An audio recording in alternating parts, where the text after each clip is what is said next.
Since first I saw you, a wonderful beauty has entered my heart.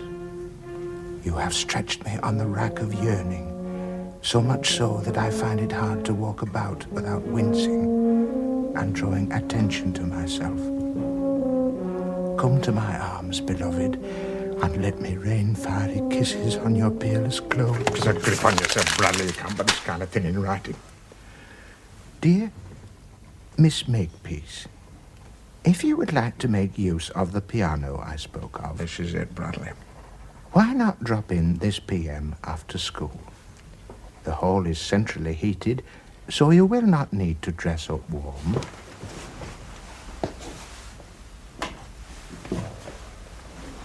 Or you will not feel the benefit when you go out. Your benevolent protector, well-wisher, and friend, Bradley Hardacre. Talbot, take this note to Miss Makepeace at the Mixed Infants.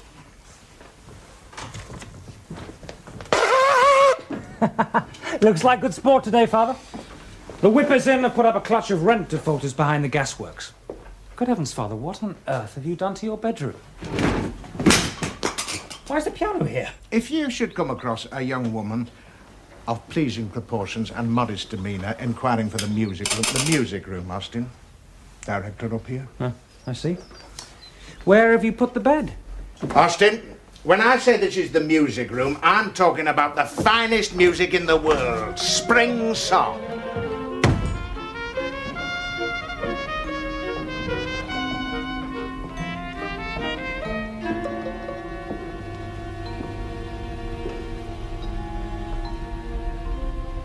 Cross you know.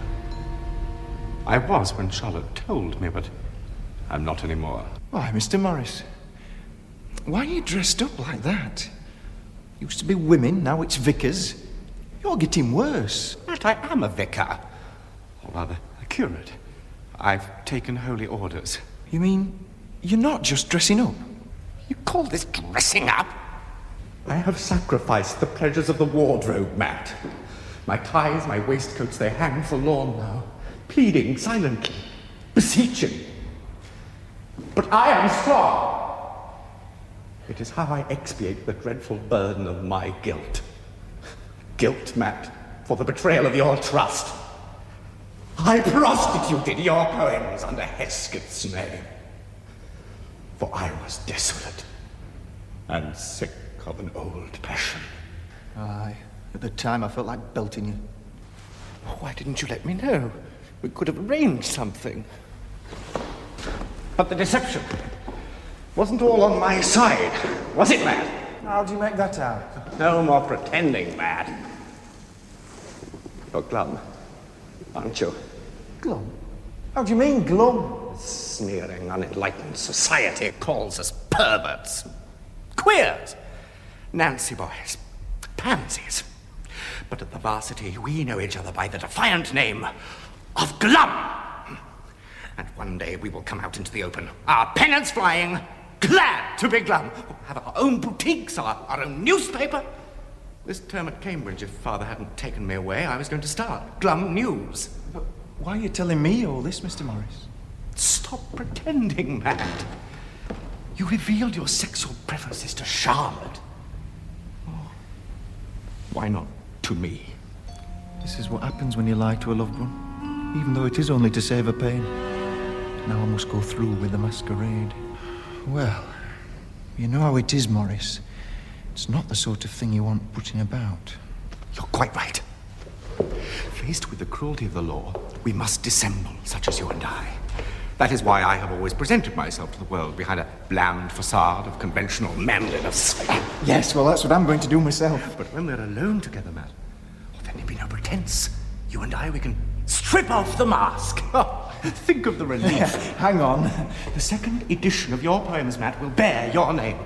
I will write to Poetry World and reveal that the dazzlingly talented Hesketh Hardacre is none other than Matthew Fairchild behind a nom de plume. Well, there's no need for you to put yourself out on my account, Mr. Morris, because I've chucked poetry writing any road. I've took up painting now. May I see? Oh, the overwhelming sensuality of your line, the fierce passion of your brushstroke. One might almost dread the prospect of your embrace. Aye. Well, I've worked off all my feeling in the painting. I'm drained now, there's naught left. What you're talking about, Matt, is sublimation. Oh, no, that's something I've never gone in for. Even when I were in Bath, my mum used to say, keep them hands where I can see them, and I vowed, you see, to keep myself celibate. Easier said than done. I know, Matt, I've tried. The times I've said, I'll not have one till after lunch, and then I've weakened and just had the odd one, or maybe just a puff of someone else's. What's this? The editor of the Bugle, touting for advertisements? It's a struggle, Mr. Fairchild. So many of the Bugle's regular advertisers have withdrawn their custom. It's my father's doing. I'll give you an advert. Hands wanted. I'll leave the word in to you, but do it handsome. Oh, that's excellent. Now, I must ask you, how many inches can you give me? 3 is normal, but can you manage 6? Oh, easy with a bit of encouragement, yes. Oh, I think I can give you that. If you pay for 2 insertions, you get a third one free. Charlotte, you don't know what you do to me. Ever since that day you saved me down the mine, you've stretched me on the rack of yearning. So much so that I find it difficult to walk about without wincing and drawing attention to myself. Come to my arms, beloved, and let me rain fiery kisses upon your peerless glows. Mr. Fairchild! Oh. Charlotte, do not misunderstand me. I do not mean to make free with you. I mean to wed thee. Oh, Jack. These are words I have yearned to hear, but from another's lips. And since I never shall, why, I'd rather be dead than wed. No, Charlotte! Mother? Whatever are you doing? I'm spying on your father. You? Mother? Spying? On my father? I think we've established what I'm doing, Isabel. Oh, I'm so worried about him. I knew something was wrong when Talbot told me 3 of the maids had given notice. He's not been bothering the servant girls. Exactly, he's not been bothering them. Old Queenie Cola repairs the bodices told me she hasn't had to ply a needle all week. Then what is he doing instead? I don't know. But he's had a piano moved up into his bedroom, and at this moment he's in the den fingering a ukulele. Even the most rampant of bulls is reduced to a mere bellow in the end. Then why, Isabel, do you insist on this charade of a marriage to that shriveled husk of a Ledger Mountfast? You don't love him? Love? When I told you I loved Jack Fairchild, I wanted to marry him. Strange how the destinies of that family are inextricably entwined with the Hardacres. The fact that you loved him once is no reason to throw away your life. I still love him. I shall always love him. I shall always want him. Forget about Jack Fairchild, Isabel. There are plenty more fish in the sea. Mother, you might as well tell Captain Ahab to forget Moby Dick and go back to the pond for tiddlers. Oh, my dear. Then marry who you will. Exactly. But not Mountfast! I've made my plans, Mother. I can't and won't change them. You must! I can't tell you what. I can only beg you. Don't do this thing!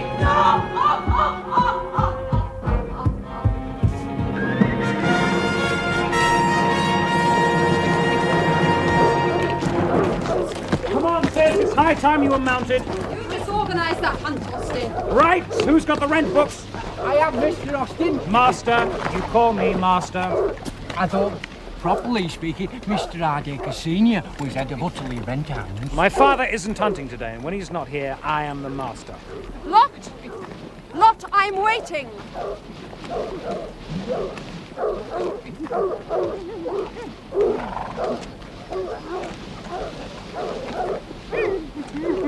These are just the ticket. Plenty of good, greasy thumbprints on them. Once the hounds get a nose full of these, Vesties, Laker... the Bradshaws. I'm tired of their excuses for non-payment, redundancy, diphtheria, schizophrenia. I have problems too, but you don't catch me whimpering. Them Bradshaws, master. I saw 'em at first light. They were making a nest for themselves in barrels outside Jolly Cripple. Then we'll flush them out.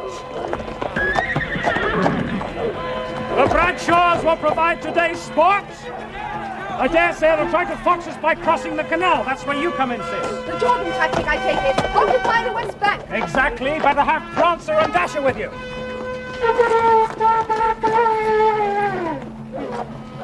Oh, rats, Father, you hunting after all? In my fashion, Austin. The heart is a lonely hunter. Father isn't himself. There's something wrong. That is why, sir. From the school.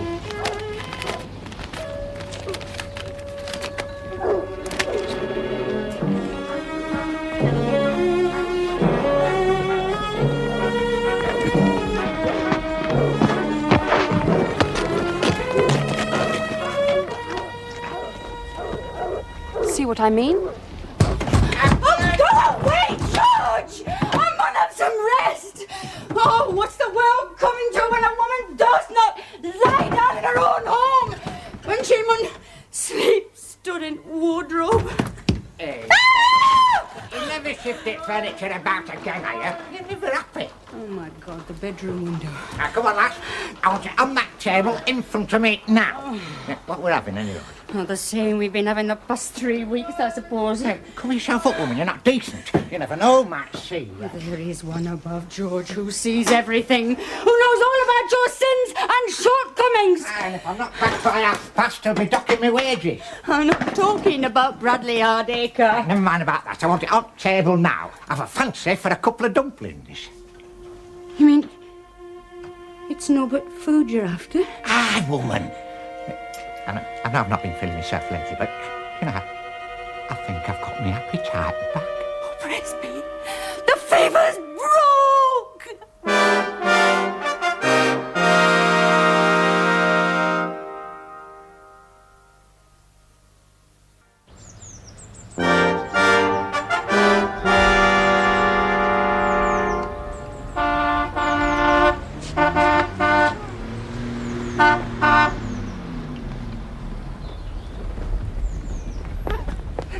Hey, Guy, well, this is a surprise. To what do we owe the pleasure? Well, hardly pleasure, old boy. Orders from Moscow. You're to take a hand in his by-election. Uncle Joe wants a Labour win. I've already established my posture. The elections are boys of irrelevance. They're playing the capitalist game. The line's changed, Morris. Do keep on your toes, old boy. The watchword now is a broad front of the left. I wish someone had told me. Makes me look such a fool. Oh, don't worry about that, Morris. People expect that from the Church of England. Guy! Hello! Lady Patience, hello. What a super car! Yes, isn't it? It's not mine, I'm afraid. Chap in Mayfair sells them. I just deliver the bally things if they happen to be going in the right direction. Whatever's happened to Bradley? Playing the ukulele, ordering sports cars? Oh, no, this isn't for Mr. Hardacre. It's for Mr. Jack Fairchild down at the Flange Works, Utterly. Jack Fairchild. I seem to hear that name everywhere today. I must examine this phenomenon for myself. Don't worry, Guy! I'll deliver the car myself! Lady Patience! Mother has absolutely no respect for other people's property. She'd make a wonderful communist. Well, not on this form, she wouldn't. We didn't swallow all that delivery boy stuff, did you? What do you mean? The idea was to penetrate Fairchild's works. Moscow wants the measurements of his truss flange. Oh, well. You'll just have to get your hands on it, Morris.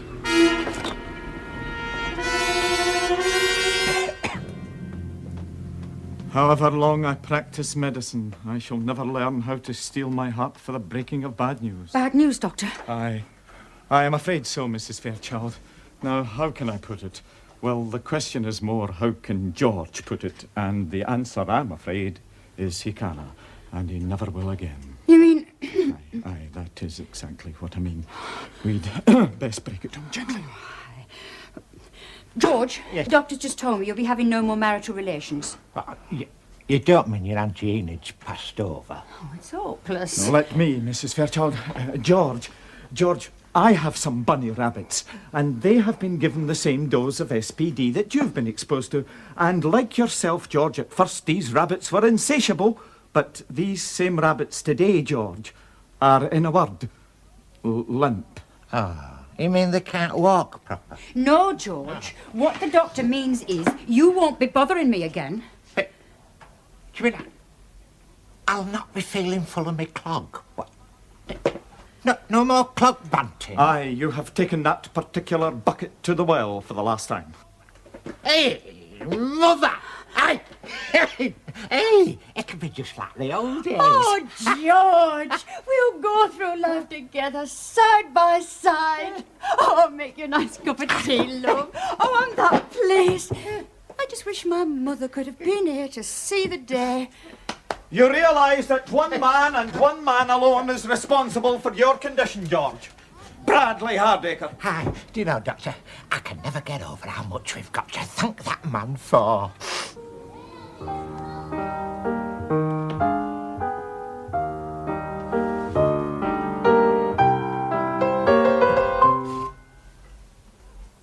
Don't stop, my dear. That was beautiful.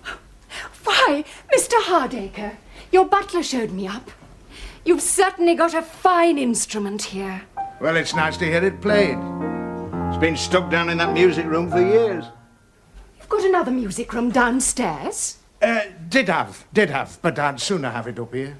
Call me unconventional, if you will. Not at all. Beethoven wasn't exactly conventional. True, my dear. But I think I'm right in saying that he was a foreigner. Whereas you and I, my dear, live in a conventional society. You may find it more circumspect to pay your visits to this music room, and I hope there will be many. Via this door, here. You'll find it leads by a flight of steps to the old changing hut by the tennis courts. Wagging tongues, my dear. I'm concerned simply for your reputation. How surprisingly sensitive of you, Mr. Hardacre. And how perceptive of you, my dear, to see that beneath this horny exterior there beats a heart as sentimental as a young girl's. Between you and me, and I wouldn't want many people to know this, I've often shed a tear at the sad bits in George Formby films. But you're here to play. No, I'm so in need of practice. Ah, the classics. I like that one. You hear it played a lot, and no wonder. It makes me feel so humble to have this power in my fingers. Oh, can you feel it throbbing and swelling? Yes, I can, my dear, now you mention it. It's as if everything is part of everything else.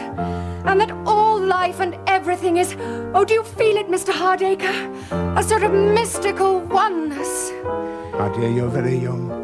As you go through life, you'll discover that the greatest music is not a solo, but a duet. You and I, my dear, in the hours to come, can make wonderful music together. Now, what has shopping done for piano and ukulele? Why don't you take them for a spin on your new toy? Aye, that one I will. I've learned how to drive it. You know, there are two things in which a man should take expert instruction if he wishes to excel. One is driving a motor car. The other is making love to a woman. Well, I'll manage the one the same way I manage the other, by practicing a lot on my own. Then you should master double declutching in no time, if Isabel's verdict is to be relied on. Yes, well, it's all over between her and me. Yes, I know. My husband bought you off. £500 you sold yourself for, wasn't it? I'll offer you the same to set you on again. I'm not with you. Isabel is marrying Lord Mountfast, as you know. For reasons that are no concern of yours, this is a match I do not welcome. What's that to do with me? Your boast is you've only to snap your fingers and she'll come running. 500 for you, if you make good that boast before the wedding. No. 1,000 then. Your husband puts a lot of work my way, and my contract with him is the only dealings I want with the Hardacres right now. You fool. Put your trust in my husband and he'll destroy you. You may think you can get out from under in time. Many have thought the same. You'll find their prostrate forms in boardrooms and bedrooms the length and breadth of the country. Boy! Hey!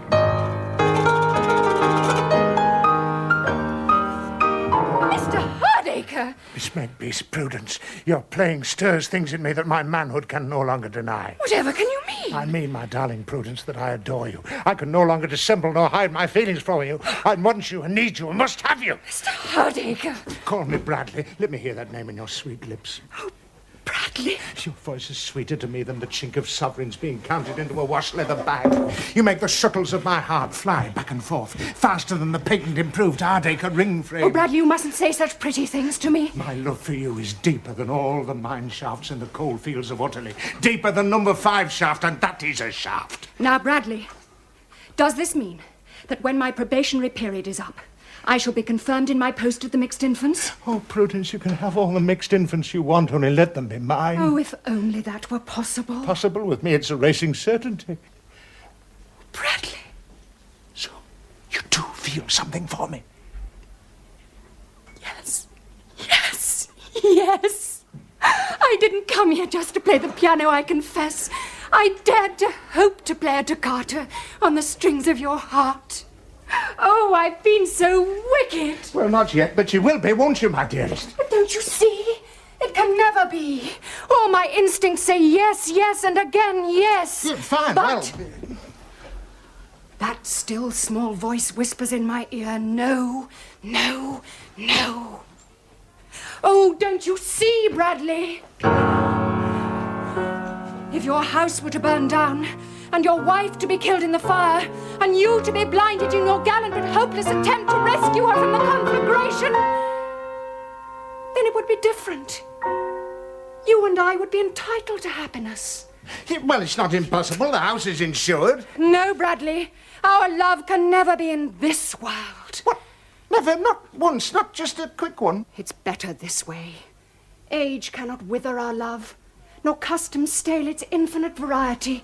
Chaste and pure, our love will endure forever. Don't say to me that we shall never know the ecstasy of union. Oh, we shall know the greatest ecstasy of all. The ecstasy of self-denial. Now, let us say a prayer together.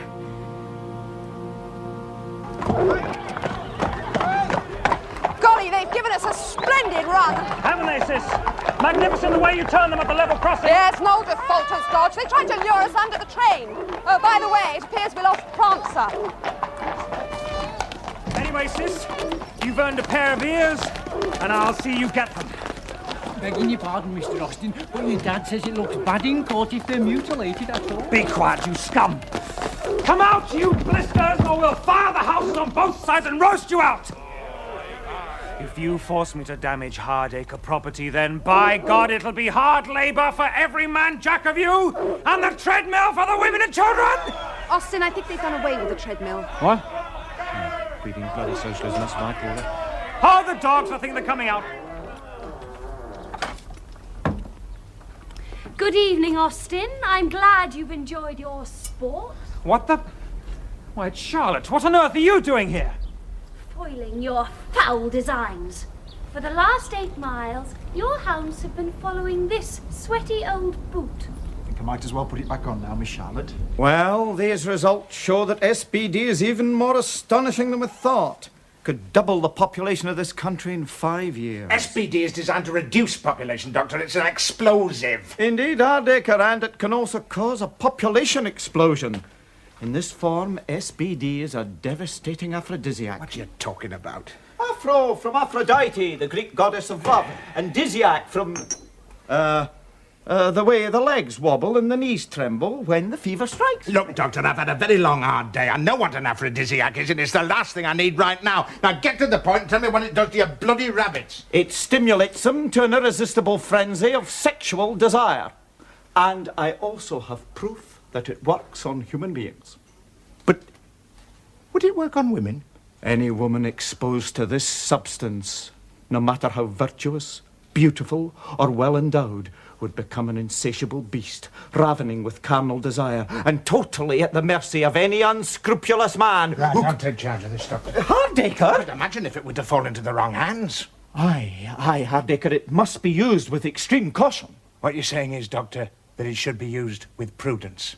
Precisely. Depend upon it, that's how it's going to be used.